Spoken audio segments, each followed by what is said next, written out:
Հայկական ակնաբուժության նախագիծը և յուքոմ ընկերությունը սեպտեմբեր-նոյեմբեր ամիսներին Արմավիրի մարզում իրականացնում են աչքի անվճար զննումներ և վիրահատություններ։ Տեսողությունը անվճար ստուգելու համար քաղաքային համայնքների բնակիչները պետք է դիմեն իրենց տարածքային ակնաբուժին։ Գյուղերի բնակիչների համար իրենց բնակավայրերում կկազմակերպեն ակնային զննումներ, ըստ հաստատված ժամանակացույցի։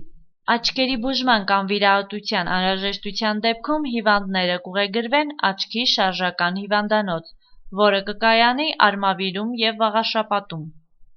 Մանրամասների համար դիմել Հայաստանի Հանրապետության Արմավիրի մարզպետարանի աշխատակազմի առողջապահության և սոցիալական ապահովության վարչություն, քաղաք Արմավիր, Աբովյան 71, կամ բնակավայրի առողջության կենտրոն և հետևեք փակցված հայտարարություններին։ Հայաստանի Հանրապետության Արմավիրի մարզպետարան։